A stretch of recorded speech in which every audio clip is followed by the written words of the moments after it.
സഹോദരന്മാരെ സഹോദരികൾ, അള്ളാഹുവിന്റെ വിധി വിലക്കുകൾ മുറുകെ പിടിച്ചുകൊണ്ട് അവന്റെ യഥാർത്ഥ ദാസന്മാരും മുത്തഖികളുമായി ജീവിക്കണമെന്ന് ഒന്നാമതായി എന്നോടും തുടർന്ന് നിങ്ങളോടും വസിയത്ത് ചെയ്യാൻ ഉപദേശിക്കുകയാണ്. സൂറ ഹജ്ജിലെ 37-ാമത്തെ ആയത്താണ് ഞാൻ ഓതി കേൾപ്പിച്ച ആയത്ത്. അള്ളാഹുവിന്റെ അടുക്കൽ അവയുടെ രക്തമോ മാംസമോ എത്തുന്നില്ല. മറിച്ച് നിങ്ങളിൽ നിന്നുള്ള തഖ്വയാണ് അവങ്കിൽ എത്തിച്ചേരുന്നത്.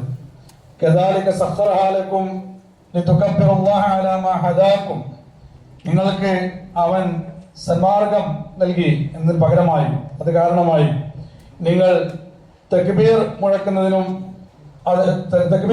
വേണ്ടിയാണ് അവൻ നിങ്ങൾക്ക് ആ ബലിമൃഗങ്ങളെ കീഴ്പ്പെടുത്തി തന്നത്.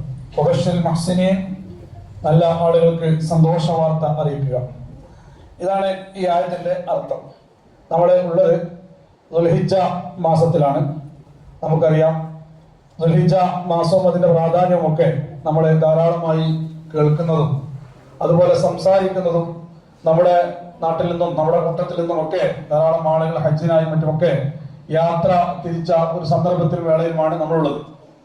ഇനി ഏതാനും ദിവസങ്ങൾ മാത്രം ഇൻഷാ അല്ലാഹ് നമ്മുടെ കണക്കനുസരിച്ച് വരുന്ന 28-ാം തീയതി ആണ് നമുക്ക് ബലിപെരുന്നാൾ കടന്നു വരുന്നത്. അതുമായി ബന്ധപ്പെട്ട് നമുക്കറിയാം, ബലിപെരുന്നാളുമായി ബന്ധപ്പെട്ട് അതിന്റെ ചരിത്രവും അതുപോലെ അതിന്റെ മാഹാത്മ്യവും അതിലെ സംഭവങ്ങളും ഒക്കെ നമ്മൾ ധാരാളമായിട്ട് ഓർക്കാറും പറയാറുമുണ്ട്. ആ കൂട്ടത്തിൽ അതിൽ ഏറ്റവും പ്രധാനപ്പെട്ട ഭാഗം എന്ന് പറയുന്നത് മഹാനായ ഇബ്രാഹിം അലൈഹിസ്സലാം നടത്താൻ ഒരുങ്ങിയ ബലിയുടെ ചരിത്രവും സംഭവമാണ്. അതാണ് അതിലെ മുഖ്യ വിഷയം. ഇബ്രാഹിം അലൈഹിസ്സലാമിനെ സ്വപ്നത്തിലൂടെ അള്ളാഹു ബലി നടത്താനുള്ള കൽപ്പന നൽകുന്നു. അദ്ദേഹം അള്ളാഹുവിന്റെ കൽപ്പന ശിരസ വഹിച്ചുകൊണ്ട് ആ ബലി നിർവഹിക്കാനായിട്ട് ഒരുങ്ങുന്നു.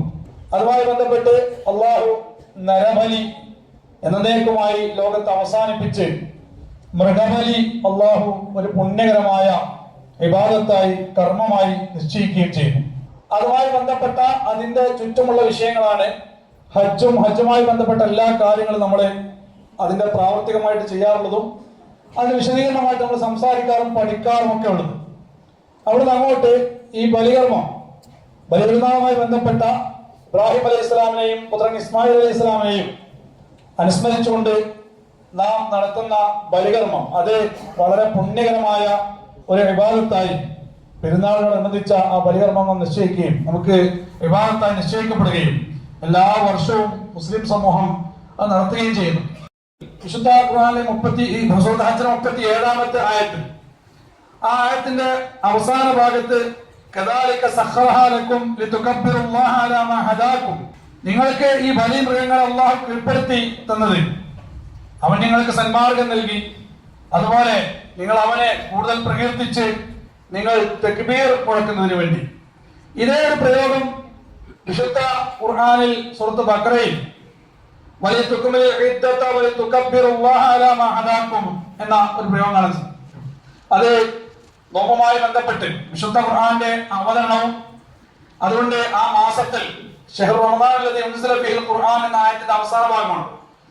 അതുകൊണ്ട് ആ മാസത്തിൽ ഫമൻ ഷഹിദ മിൻകും അശ്ശഹറ ഫൽയസുംഹു, അതുകൊണ്ട് ആ മാസത്തിൽ ആര് സാക്ഷികളാണോ അവർ നോമ്പനുഷ്ഠിക്കട്ടെ എന്ന് തുടങ്ങി ആ നോമ്പിന്റെ ആ 30 നോമ്പിനെ പൂർത്തീകരിച്ചുകൊണ്ട് പിന്നെ ആയത്ത് അവസാനിപ്പിച്ച് അല്ലാഹു പറയുന്ന വാക്കാണ്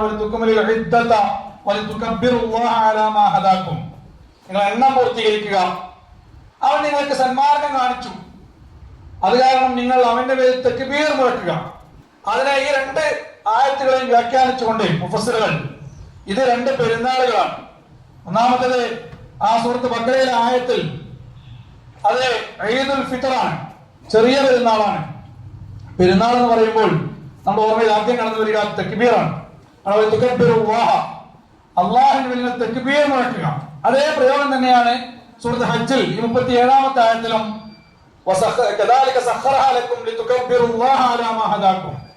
നിങ്ങൾ അള്ളാഹുവിന്റെ മേൽ തക്ബീർ മുഴക്കുക. അഥവാ ഈദുൽ അദ്ഹയാണ്, ബലി പെരുന്നാളാണ്. ഈ 2 പെരുന്നാളുകൾ സൂചിപ്പിച്ചുകൊണ്ടാണ് ആ പദം കടന്നു വരുന്നത്. അത് ഏറ്റവും പ്രധാനപ്പെട്ട വിഷയം ഞാൻ നേരത്തെ സൂചിപ്പിച്ച ബലിയാണ്. ഈ ബലിയുടെ ചരിത്രം നമുക്കറിയാം. ഇബ്രാഹിം അലൈഹി ഇസ്ലാമിന്റെ ത്യാഗസമ്പൂർണമായ ജീവിതത്തിൽ ധാരാളമായിട്ട് അദ്ദേഹം പരീക്ഷിക്കപ്പെടുന്നു. ആ പരീക്ഷണത്തിന്റെ അവസാനത്തിൽ ആ എണ്ണി പറഞ്ഞ ഖുർആൻ പറയുന്ന ധാരാളം ഘട്ടങ്ങൾ, ധാരാളം ഭാഗങ്ങൾ, ഏതെല്ലാം രംഗങ്ങളിൽ ഇബ്രാഹിം അലൈഹി സ്വലാം പരീക്ഷിക്കപ്പെട്ടു. അതിന്റെ അവസാനത്തെ പരീക്ഷണമായിട്ടാണ് അദ്ദേഹത്തിന്റെ ജീവിതത്തിന്റെ സായം സന്ധ്യയിൽ, ആ പ്രായാധിക്യത്തിൽ, വാർദ്ധക്യത്തിൽ തനിക്ക് പ്രതീക്ഷയായി, തന്റെ ഏറെക്കാലത്തെ ആഗ്രഹമായി, സ്വപ്നമായി അള്ളാഹു സുബ്ഹാനഹു വ തആല നൽകിയ ആ പിഞ്ചുകുഞ്ഞിനെ അറുക്കുക എന്ന അള്ളാഹുവിന്റെ പരീക്ഷണം. ആ പരീക്ഷണം അദ്ദേഹത്തിന് മുമ്പിൽ കടന്നു വരുമ്പോൾ അദ്ദേഹം അത് അങ്ങോട്ട് ഏറ്റെടുക്കുകയാണ്. അതിന് സന്നദ്ധനായി മുന്നോട്ട് വരികയാണ്. അതിന് പിതാവും പുത്രനും സന്നദ്ധരായി. അവർ രണ്ടുപേരും പരിപൂർണമായി അള്ളാഹുവിന് കീഴടങ്ങി. ആ സ്വന്തത്തിന്റെ വ്യക്തിപരമായ, സ്വാർത്ഥമായ, ഭൗതികമായ എല്ലാ താല്പര്യങ്ങളും മാറ്റിവെച്ചുകൊണ്ട് അള്ളാഹുവിന്റെ മാർഗത്തിൽ സർവസ്വം സമർപ്പിച്ച, അതിന്റെ ഏറ്റവും നല്ല പ്രതീകവും ഏറ്റവും നല്ല ഉദാഹരണവുമായിട്ട് അള്ളാഹു സുബ്ഹാനഹു വ തആല വിശ്വാസ സമൂഹത്തിന് വരച്ചു കാണിച്ചെന്ന പ്രവാചകനാണ് മഹാനായ ഇബ്രാഹിം അലൈഹിസ്സലാം. അദ്ദേഹത്തിന്റെ ആ പാതയാണ് നമ്മുടെ മില്ലത്ത് ഇബ്രാഹിം എന്ന് പറയുന്നത്. ഈ ദുൽഹിജ്ജ മാസത്തിലേക്ക് പ്രവേശിക്കുമ്പോൾ നമ്മൾ ഓർമ്മയിൽ വരേണ്ട ഭാഗം ആ മില്ലത്ത് ഇബ്രാഹിമാണ്. മില്ലത്ത് ഇബ്രാഹിമിലേക്ക് അടുത്തുകൊണ്ടേയിരിക്കുകയാണ്. നാം ഈദുൽ അദ്ഹയിലേക്ക് പ്രവേശിക്കുമ്പോൾ മില്ലത്ത് ഇബ്രാഹിമിന്റെ പരിപൂർണതയിലേക്കാണ് നമ്മൾ നടന്നെടുക്കുന്നത്. അതിനെ സംബന്ധിച്ച് എപ്പോൾ വിശുദ്ധ ഖുർആൻ പറയുമ്പോഴും മില്ലത്ത് ഇബ്രാഹിം എന്ന് പറഞ്ഞ് അവസാനിപ്പിക്കില്ല. മില്ലത്ത് ഇബ്രാഹിം ഹനീഫ എന്ന് പറയും. ഇബ്രാഹിമിന്റെ മില്ലത്ത് അത് ഹനീഫിയത്തിന്റെ മില്ലത്താണ്. ആ ഹനീഫിയത്തിന്റെ മില്ലത്ത് നമ്മൾ സാധാരണ മദ്രസയിൽ അത് പഠിക്കുമ്പോൾ, പ്രാരംഭ പ്രാർത്ഥന പഠിക്കുമ്പോൾ ഇബ്രാഹിം അലൈഹി സ്വലാമിന്റെ പ്രാർത്ഥന പഠിക്കാം. തുടങ്ങിയിട്ട് ഹനീഫൻ മുസ്ലിമൻ എന്ന് പറയും. ഞാൻ ഹനീഫാണ്, ഞാൻ മുസ്ലിമാണ്. അതിനർത്ഥം നമ്മൾ പഠിക്കാറുള്ളത് ഋജുമാനസനായി എന്നർത്ഥം പറയും. പൊതുവെ ആ ചെറുപ്രായത്തിൽ പഠിക്കുമ്പോൾ ആ പഠിക്കുന്ന നമുക്ക് ആ പ്രായത്തിൽ എന്താണ് ഈ ഋജുമാനസനായി എന്ന് പറഞ്ഞാൽ ഇതിനർത്ഥം മനസ്സിലാവില്ല. പലപ്പോഴും വലിപ്പത്തിൽ മനസ്സിലാവില്ല. കാരണം അതൊരു കടികട്ടി മലയാളമാണ്. പലപ്പോഴും പഠിപ്പിച്ചിരുന്ന അധ്യാപകനും അറിയില്ല എന്താണ് ഹനീഫൻ എന്ന് പറയുമ്പോൾ. ഋജുമാനസനായി ഇബ്രാഹിം അലൈഹി സ്വലാമിന്റെ പാതയാണ് മില്ലത്ത് ഇബ്രാഹിം ഹനീഫ.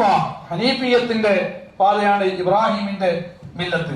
അഥവാ വക്രയില്ലാത്ത, വളവില്ലാത്ത, അള്ളാഹുവിന്റെ വിഷയത്തിൽ മറ്റ് സ്വാർത്ഥമായ, ഗൂഢമായ ഒരു താല്പര്യവുമില്ലാത്ത, പരിപൂർണ സംശുദ്ധമായ, നിഷ്കളങ്കമായ, കളങ്കമേതുമില്ലാത്ത പടച്ച റബ്ബിന്റെ വിഷയത്തിൽ സ്ട്രൈറ്റ് ഫോർവേഡായ ഇബ്രാഹിം അലൈഹി സ്വലാമിന്റെ പാത എന്നാണ് ഹനീഫിയത്തിന്റെ പാത. മില്ലത്ത് ഇബ്രാഹിം ഹനീഫ എന്ന് പറഞ്ഞാൽ ആ ഇബ്രാഹിമിന്റെ ഹനീഫിയത്തിന്റെ പാത, അതാണ് ബലിയുടെ പാത എന്ന് പറയുന്നത്. അതാണ് നമ്മള് ഉദയത്തിലേക്ക് നീങ്ങുമ്പോൾ ബലിയുടെ പാത എന്ന് പറഞ്ഞാൽ എന്റെ ഭൗതികമായ സകല താല്പര്യങ്ങളും എന്തെങ്കിലും എന്റെ മനസ്സിലുണ്ടെങ്കിൽ, എന്തെല്ലാം താല്പര്യങ്ങൾ ഭൗതികമായിട്ട് എനിക്കുണ്ടോ, അള്ളാഹുവിന്റെ മാർഗത്തിൽ നിന്ന്, അള്ളാഹുവിന്റെ വഴിയിൽ നിന്ന് എന്നെ മാറ്റി നിർത്തുന്ന, എന്നെ തടയുന്ന, എനിക്ക് സമയം ലഭിക്കാതെ പോകുന്ന, എന്നെ പിന്തിരിപ്പിക്കുന്ന, എന്നെ വഴിതെറ്റിപ്പിക്കുന്ന എന്തെങ്കിലും ഉണ്ടെങ്കിൽ ആ തരത്തിലുള്ള സകലമായ ഏർപ്പാടുകളും സകല വഴികളും സകല വിഷയങ്ങളും ഞാനിത് അറുത്ത് മാറ്റിയിരിക്കുന്നു, ഞാൻ മുറിക്കണം.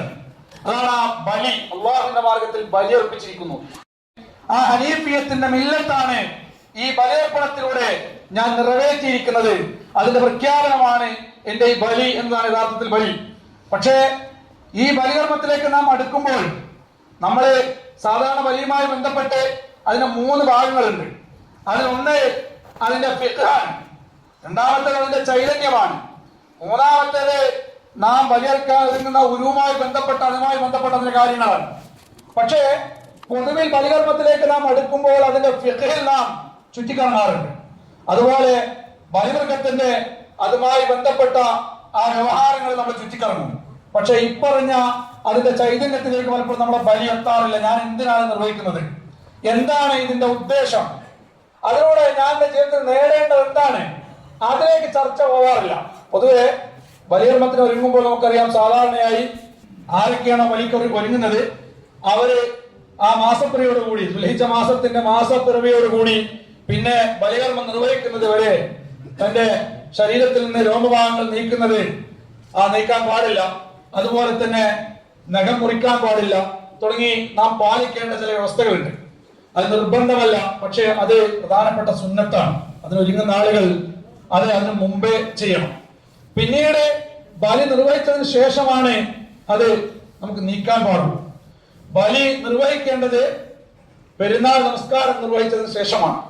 പെരുന്നാൾ നമസ്കാരത്തിന് മുമ്പ് അഥവാ ദുൽഹിജ്ജ 10 ആ 10-ാം തീയതി രാവിലെ പെരുന്നാളിന് പോകുന്നതിന് മുമ്പ് ബലിയെടുക്കാൻ പാടില്ല. ബലി അറുത്തു കഴിഞ്ഞാൽ പെരുന്നാൾ നമസ്കാരത്തിന് മുമ്പ് ആരെങ്കിലും അറുത്താൽ അത് സാധാരണ ഒരു അറിവായിട്ട് മാത്രമേ ബലിയെടുക്കപ്പെടുകയുള്ളൂ. നമസ്കരിച്ചതിന് ശേഷമാണ് ബലിയെടുക്കാൻ പാടുള്ളൂ. അതിൽ ഫിഖുമായി ബന്ധപ്പെട്ട് കുറെ ചർച്ചകളുണ്ട്.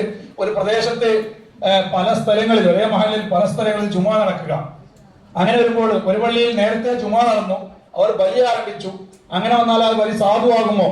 അങ്ങനെ വരുമ്പോൾ ഒരു നാട്ടിൽ പല സ്ഥലങ്ങളിൽ ജുമാ നടക്കുകയും അതുപോലെ തന്നെ അവര് നേരത്തെ പെരുന്നാൾ നമസ്കാരം നടക്കുകയും പെരുന്നാൾ നമസ്കാരം നിർവഹിച്ച ആ പള്ളിയിൽ അവർ ബലിയെടുക്കുകയും ചെയ്താൽ ആ ബലി സാധുവാകുന്നതാണ്. ആ പ്രദേശത്ത് ഒരു പെരുന്നാൾ നമസ്കാരമെങ്കിലും നടന്നിരിക്കണം, അതിനുശേഷമായിരിക്കണം ബലികർമ്മം ആരംഭിക്കേണ്ടത്. തുടങ്ങിയിട്ട് കുറെ ചർച്ചകളുമായി ബന്ധപ്പെട്ടുണ്ട്.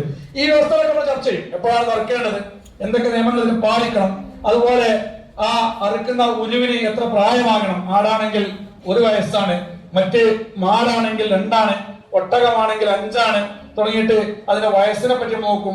അതുപോലെ അതിന് നമ്മുടെ ഭാഷ പറഞ്ഞാൽ അതിന് ന്യൂനതകളില്ലാത്ത ആടുമാടുകളായിരിക്കണം നാം അറുക്കുന്നത്. അതുപോലെ എത്ര പേർക്ക് ഓഹരി ചേരാം, ഒരു കുടുംബത്തിന്, ഒരു വ്യക്തിക്ക് ഒരാടിനെ അറുക്കാം. അതുപോലെ തന്നെ ഒരു കുടുംബനാഥനെ ഒരു കുടുംബത്തിന് വേണ്ടി ഒരു ആടിനെ അറുത്താൽ ആ കുടുംബത്തിന് മൊത്തമുള്ള വലിയായിട്ട് പരിഗണിക്കപ്പെടും. അതുപോലെ ഒരു കുടുംബനാഥന് ഒരു മാടിനെയും അറുക്കാം കുടുംബത്തിന് വേണ്ടിയിട്ട് മൊത്തത്തിൽ.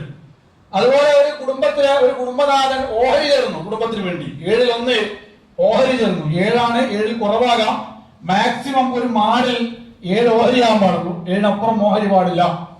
അങ്ങനെ ഒരു കുടുംബനാഥൻ ഒരു ഓഹരി കുടുംബത്തിന് വേണ്ടി ചേർന്നാൽ അത് ആ കുടുംബത്തിന്റെ മൊത്തം ബലിയായിട്ട് പരിഗണിക്കപ്പെടും. പക്ഷേ ആരാണോ ഇതെല്ലാം ചേരുന്നത് ആ വ്യക്തിക്കാണ് നേരത്തെ പറഞ്ഞ വ്യവസ്ഥ ബാധകം. അദ്ദേഹത്തിൻ്റെതാണ് താടിരോമങ്ങളും അതുപോലെ തന്നെ നഖമൊക്കെ മുറിക്കാൻ പാടില്ലാത്ത വ്യവസ്ഥ പാലിക്കേണ്ടത് ഇതിൽ ചേരുന്ന വ്യക്തിയാണ്. കുടുംബനാഥനാണെങ്കിൽ കുടുംബനാഥൻ. ഇനി മകൻ, വാപ്പ ചേരുന്നുണ്ട്, വാപ്പാന്റെ കയ്യിൽ പൂർണ്ണമായിട്ട് പൈസ ഇല്ല, അപ്പൊ മകൻ പണം കൊടുത്തു, വാപ്പ അതിൽ ചേർന്നു, അങ്ങനെയാണെങ്കിൽ വ്യവസ്ഥ പാലിക്കേണ്ടതാണ് വാപ്പയാണ് പാലിക്കേണ്ടത്. കാരണം വാപ്പയാണ് ബലികർമ്മത്തിൽ ചേരുന്നത്, പണം ഇവൻ കൊടുക്കുന്നേ ഉള്ളൂ. ഇങ്ങനെ അതുമായി ബന്ധപ്പെട്ട വിശാല ചർച്ചകളുണ്ട്. അതിന്റെ ആർക്ക് കൊടുക്കണം, അതിന് 3 ഓഹരിയായിട്ട് ഭാഗിക്കണം, ഇതിന്റെ മാംസം 3 ഓഹരിയായിട്ട് ഭാഗിക്കണം. അതിൽ ഒരു ഓഹരി സ്വന്തത്തിനെടുക്കാം, ഒരു ഓഹരി അയൽവാസികൾക്കാണ് കൊടുക്കേണ്ടത്, ഒരു ഓഹരി നാട്ടിലെ പാവപ്പെട്ട ആളുകളെയാണ് ഭക്ഷിപ്പിക്കേണ്ടത്. അതുപോലെ ജീവിച്ചിരിക്കുന്ന ആളുകൾ ബലിയെടുക്കുകയാണ് വേണ്ടത്. മരണപ്പെട്ട ആളുകൾക്ക് വേണ്ടി ബലിയെടുക്കാമെന്ന് ചോദിച്ചാൽ അത് അഭിപ്രായ വ്യത്യാസമുണ്ട്. മരണപ്പെട്ട ആളുകൾക്ക് വേണ്ടി ജീവിച്ചിരിക്കുന്നവർക്ക് ബലികർമ്മം നിർവഹിക്കാൻ പാടില്ല എന്ന്. അതിൽ കൂടുതൽ മുൻഗണന ലഭിക്കുന്നത് അവർക്ക് വേണ്ടി പണം ദാനം ചെയ്യുക എന്നതാണ്. ഇങ്ങനെ തുടങ്ങിയിട്ട് കുറെ ചർച്ചകൾ കാണും. അതിനൊക്കെ അപ്പുറത്തെ ചർച്ച കാണാൻ പറ്റും. അത് മറ്റൊരു ചർച്ചയാണ്, അതിനെ തലതിരിച്ചിരുന്ന ചർച്ചയാണ്. അതെല്ലാ കാലത്തും ഈ ബലികർമ്മം എത്തുന്ന സമയത്ത് 2 ചർച്ചകൾ കടന്നു വരും. അതിലൊന്ന്, എന്തിനാണ് ബലി നിർവഹിക്കുന്നത്? ഈ പൈസ ഒക്കെ ഉണ്ടെങ്കിൽ എന്തെല്ലാം വേറെ ചെയ്യാം, എന്തെല്ലാം പാവപ്പെട്ട എത്ര ആൾക്കാരെ സഹായിക്കാം, എത്ര പേർക്ക് വീട് വെച്ചു കൊടുക്കാം, എത്ര ആൾക്കാർക്ക് ജോലി കൊടുക്കാം, എത്ര വീടുണ്ടാക്കി കൊടുക്കാം എന്നൊക്കെ കുറെ ചർച്ചകൾ കടന്നു വരും. അത് തലതിരിഞ്ഞ ചർച്ചയാണ്. രണ്ടാമത്തെ ചർച്ച എന്ന് പറയുന്നത് ബലികർമ്മം എത്തുമ്പോൾ മൃഗസ്നേഹികൾ രംഗത്തെത്തും. അവര് അറുക്കുന്ന മൃഗം അതിനോട് കാണിക്കുന്ന ക്രൂരത, അങ്ങനെ മൃഗസ്നേഹവും ക്രൂരതയും ഒക്കെ പറഞ്ഞ് പിന്നെ നീണ്ട ചർച്ചകൾ അങ്ങനെ അരങ്ങേറാറുണ്ട്. അത് ഈ പറയുന്ന കർമ്മത്തിനെതിരായിട്ട് ചിന്തിക്കുന്ന ആളുകളാണ്. എല്ലാ കാലത്തും എല്ലാ സമൂഹങ്ങളിലും അവരവരുടെ വിശ്വാസങ്ങൾക്കനുസരിച്ച് അവരവരുടെ ദൈവങ്ങളെയും വിശ്വാസങ്ങളെയൊക്കെ പ്രീതിപ്പെടുത്താൻ ലോകത്ത് ബലികർമ്മം നടന്നിട്ടുണ്ട്. അതില്ലാത്തൊരു സമൂഹം കടന്നുപോയിട്ടില്ല. മുസ്ലിം ഉമ്മത്തിനും ബലികർമ്മം ഉണ്ട്. അല്ലാഹു സുബ്ഹാനഹു വ തആല മനുഷ്യർക്ക് അനുഗ്രഹമായിട്ട്, അള്ളാഹുവിന്റെ റിസ്ഖായിട്ട് അള്ളാഹു നമുക്ക് നൽകിയ ഐശ്വര്യമാണ് കന്നുകാലികൾ എന്ന് പറയുന്നത്. അവ നമുക്ക് ഭക്ഷിക്കാനും അതുപോലെ മനുഷ്യന്റെ ആവശ്യങ്ങൾക്ക് ഉപയോഗപ്പെടുത്താൻ തന്നെയാണ്. അതിനർത്ഥത്തിൽ ഉപയോഗപ്പെടുത്താം. അത് ഓരോ ദിവസവും വേണമെങ്കിൽ എടുത്ത് പരിശോധിക്കാൻ പറ്റും. ഓരോ ദിവസവും ലോകാടിസ്ഥാനത്തിൽ ഭക്ഷണത്തിന് വേണ്ടി എത്ര മൃഗങ്ങൾ അറുക്കപ്പെടുന്നുണ്ട്. ഈ പറഞ്ഞ 2 ചർച്ച. അതുപോലെ നേരത്തെ പറയാം, ഈ പണം ഉണ്ടെങ്കിൽ മറ്റെന്തെല്ലാം ചെയ്യാം. അല്ല, മറ്റു വിഷയങ്ങൾ, പാവപ്പെട്ടവർ സഹായിക്കുക, വീട് വെച്ചു കൊടുക്കുക, മറ്റു ആവശ്യമായ എല്ലാ സഹായങ്ങളും മുസ്ലിം ഉമ്മത്ത് ചെയ്തു കൊടുക്കണം. അതിൽ സംശയമൊന്നുമില്ല. അത് വേറെ ചെയ്യണം. ബലി നടക്കണം. ബലി ഇസ്ലാമിന്റെ ഷിആറാണ്, അടയാളമാണ്, അത് ഇബാദത്താണ്. അത് നടക്കുക തന്നെ വേണം. അത് മാറ്റി വെച്ചുകൊണ്ട് സഹായിക്കാവുന്ന ഏർപ്പാടിലേക്ക് പോകാൻ പാടില്ല. അത് വ്യക്തിപരമായിട്ട് നാട്ടിൽ മൊത്തമായിട്ട് ഈ മഹലിൽ ഈ നാട്ടിൽ കുറെ പാവപ്പെട്ട ആൾക്കാരുണ്ട്. അതുകൊണ്ട് ഈ വർഷം ബലിയർക്കലില്ല. ബലിയർക്കാൻ ആവശ്യമായി നമ്മൾ ഉദ്ദേശിക്കുന്ന പണം മുഴുവൻ പാവപ്പെട്ടവരെ സഹായിക്കാൻ നീക്കി വെക്കാൻ തീരുമാനം മഹലിലെടുക്കാൻ പാടില്ല. വ്യക്തിപരമായിട്ട് അങ്ങനെ ചർച്ച ഒരു വ്യക്തിക്ക് തന്റെ കുടുംബത്തിൽ ഒരാളുണ്ട്, വളരെ കഷ്ടപ്പെടുന്ന ആള്, അദ്ദേഹത്തിന് യാതൊരു നിവൃത്തിയുമില്ല, അദ്ദേഹത്തിന്റെ ആവശ്യം നിറവേറ്റാൻ ഒരു വഴിയുമില്ല. എന്റെ കയ്യിലുള്ള ഈ ബലിക്കൊരുങ്ങി ക്യാഷ് കൊടുത്താൽ അദ്ദേഹത്തിന്റെ ആവശ്യം നിർവഹിക്കപ്പെടുമെന്ന് വന്നാൽ ആ വ്യക്തിക്ക് വേണമെങ്കിൽ അദ്ദേഹത്തിന്റെ ബലി തൽക്കാൻ നിർത്തിവെച്ച് ആ ക്യാഷ് ആ കുടുംബത്തിലെ ബന്ധപ്പെട്ട ആൾക്ക് കൊടുക്കാം. വ്യക്തിപരമായി മാത്രമാണ് ചർച്ച. അതല്ലാതെ മൊത്തത്തിൽ ഒരു നാട്ടിൽ ബലി അവസാനിപ്പിച്ചുള്ള ചർച്ച ഇല്ല. അതൊക്കെ നേരത്തെ പറഞ്ഞ ഈ ഇസ്ലാമിന് ഇത്തരം അടയാളങ്ങൾ തലതിരിച്ചിരുന്ന ചർച്ചകളിലേക്കാണ് ചർച്ച കടന്നു പോവുക.